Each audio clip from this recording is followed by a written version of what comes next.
Bonjour. Il y a que alpha chapeau en tant qu'un paramètre du modèle de régression linéaire simple. Il y a aussi, pardon, il y a que le bêta chapeau, il y a aussi la constante. Alors pour la constante aussi, on doit montrer bien sûr les trois propriétés de Gauss-Markov, à savoir la linéarité, et il faut montrer aussi que cet estimateur n'est pas, je dirais, n'est pas biaisé, et finalement il est convergent. Alors je dirais, on sait bien que alpha chapeau est égal à y bar moins bêta chapeau x bar. Do bêta chapeau, on sait par démonstration, on sait qu'il est égal à la somme de ki, yi. Et bien sûr, y bar est égal à 1 sur 1 la somme de yi. Alors on peut remplacer ces deux éléments-là et on aura donc la somme de alpha chapeau est égal à 1 sur 1 la somme de yi moins x bar, la somme de ki, yi. Donc ki, donc on peut factoriser ici par yi. La somme de yi, la somme de yi fois 1 sur n moins x bar sur fois ki. Alors, supposons maintenant que lambda i est égal à 1 sur n x bar au ki. Donc, lambda i, une variable lambda i est égale, pardon, ici, la variable lambda i est égale à 1 sur n la somme ou bien moins k x bar ki. D'où alpha chapeau est égal à la somme de lambda i plutôt yi. Vu que, voilà, c'est lambda i. On peut remplacer tous ces éléments-là par lambda i pour avoir alpha chapeau est égal à la somme de yi lambda i.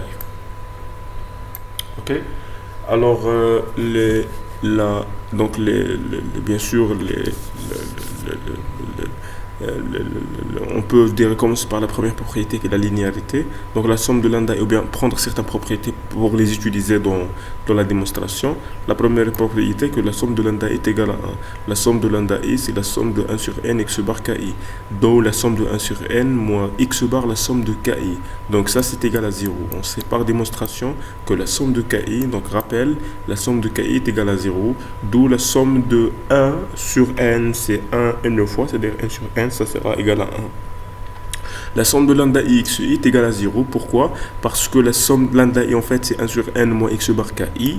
D'où xi, donc ça va rester avec l'opérateur somme, donc est égal à 0.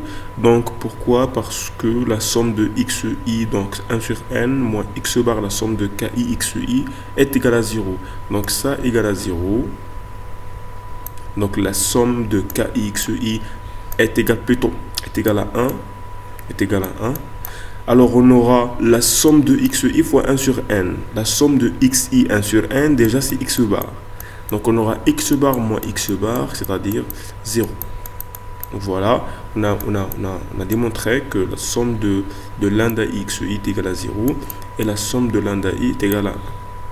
Bien. Alors, maintenant, bien sûr, après avoir démontré la linéarité, alors on peut commencer maintenant par, on peut démontrer que ce paramètre bêta, ou bien le paramètre pardon, alpha, il est sans biais. Alors, pour dire ça, ou bien pour voilà, montrer que alpha chapeau est un estimateur sans biais il faut montrer que l'espérance de alpha chapeau est égale à alpha. Alors alpha chapeau est égal à la somme de lambda yi. Donc la somme de lambda y est égale à alpha plus bêta chapeau xi plus epsilon i. Pardon, bêta, ce n'est pas bêta chapeau. Et espérance, bien sûr, donc là on a lambda i fois alpha, lambda i fois bêta xi, lambda epsilon i, lambda i bêta xi. Donc lambda xi est égal à combien? Lambda xi est égal à 0. Donc on a montré que lambda xi est égal à 0. Donc ça, donc il doit être nul. Alors la somme de lambda i est égale à 1. Donc ça sera égal à alpha. Et la somme de lambda i epsilon i en espérance est égale à la somme de lambda i espérance epsilon i. C'est bien. Donc espérance alpha plus la somme de lambda i epsilon i, d'où espérance de alpha, élément constant. L'espérance d'un élément constant et fois la somme de lambda i espérance de epsilon i. Donc epsilon i par définition est égal à 0.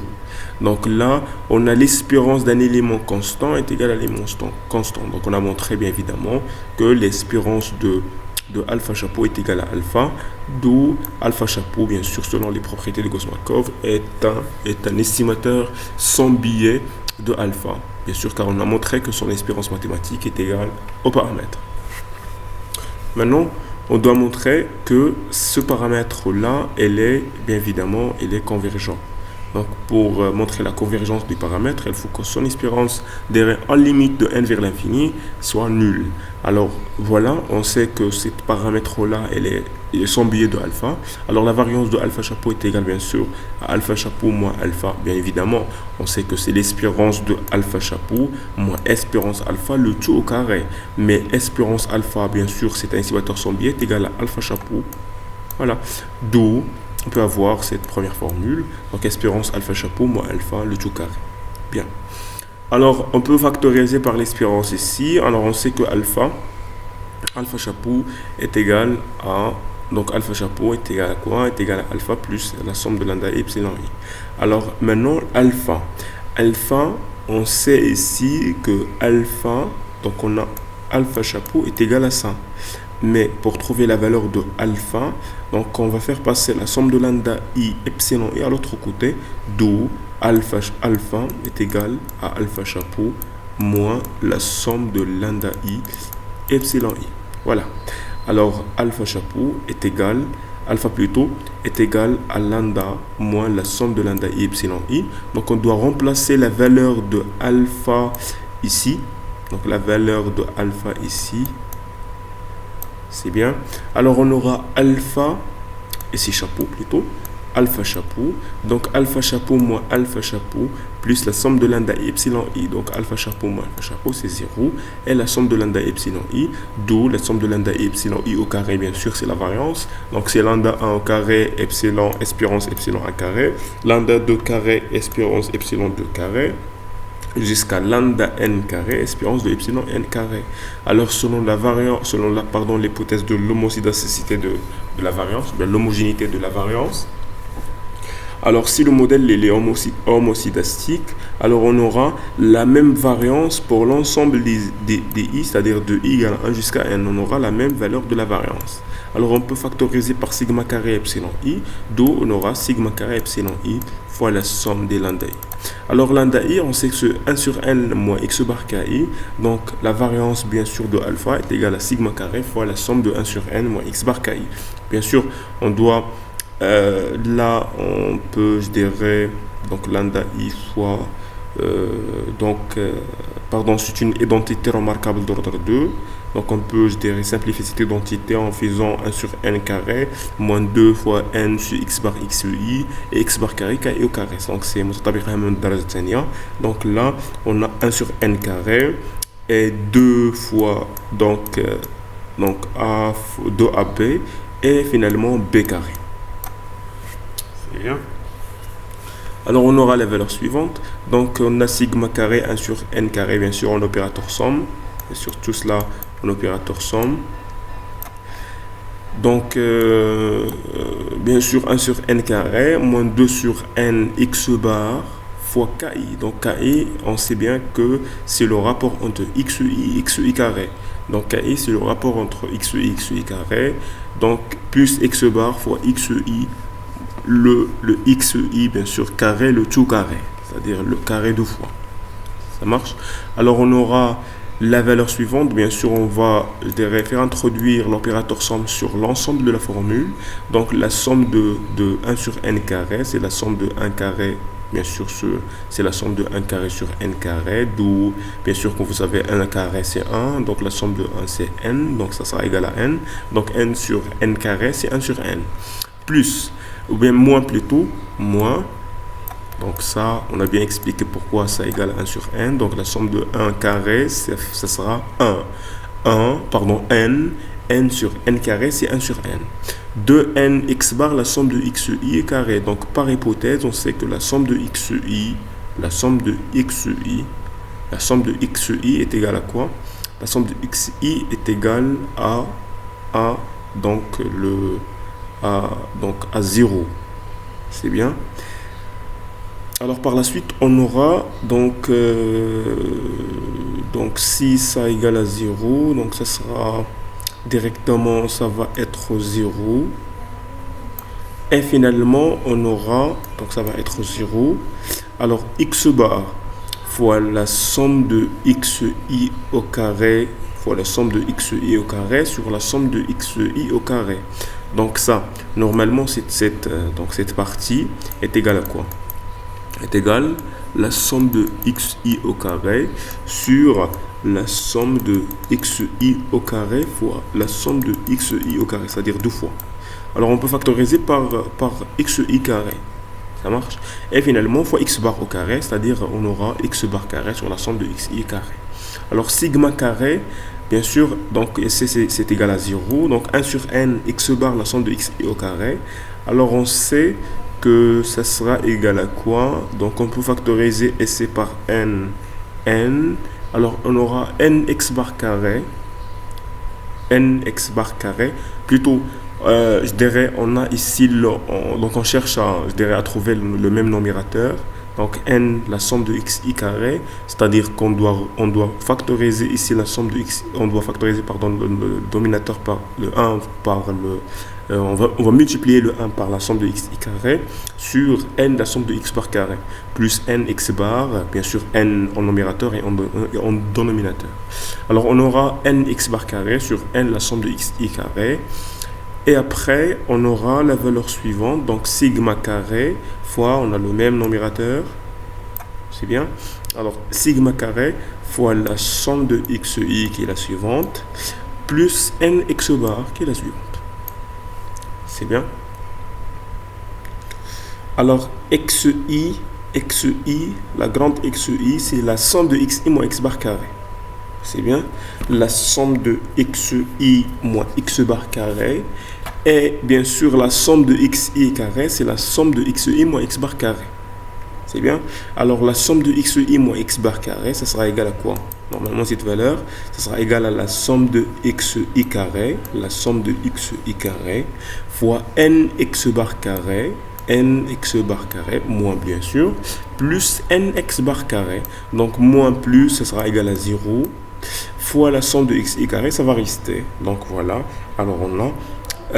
bien sûr ici la somme de xi au carré. J'ai oublié ici la somme de xi au carré. C'est bien. Alors on aura sigma carré fois la somme de xi au carré sur n, la somme de xi moins x bar carré. Alors bien évidemment, on a trouvé que alpha chapeau est un estimateur. Donc alpha chapeau est un estimateur sans biais. Pourquoi? Parce que son espérance de alpha chapeau est égale à alpha. Et deuxièmement, c'est un estimateur convergent. Donc on ne sait pas ce que c'est convergent ou pas, mais leur variance, la variance de alpha chapeau est égale à quoi? Est égale à sigma carré de l'erreur fois la somme, bien sûr, fois la somme de xi carré sur n, la somme de xi moins x bar carré. C'est bien. Alors, la limite, bien évidemment, on sait que la limite de n vers l'infini, donc la limite de n vers l'infini de cette variance, donc on a, lorsque n tend vers l'infini, cette valeur de la variance tend vers le 0. C'est bien, cette valeur de la variance tend vers le 0 de cet estimateur, elle est convergente. Alors, à retenir que pour les deux estimateurs, bien les deux propriétés de Gauss-Markov, bien les trois propriétés de Gauss-Markov, pour les deux estimateurs alpha chapeau et bêta chapeau, alors on a trouvé que alpha c'est un estimateur sans biais, donc bien sûr, espérance de alpha chapeau est égale à alpha, et son variance est égale à sigma carré, la somme de xi carré sur n xi moins x bar carré. Deuxièmement, on a trouvé que bêta chapeau premièrement, elle est sans biais, d'où son espérance bêta chapeau est égale à bêta.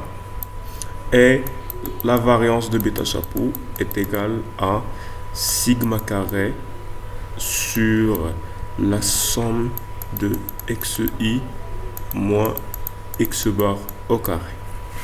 C'est bien.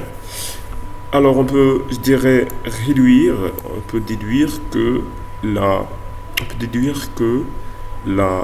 les deux estimateurs alpha chapeau suivent une loi normale avec espérance de alpha chapeau et variance alpha chapeau.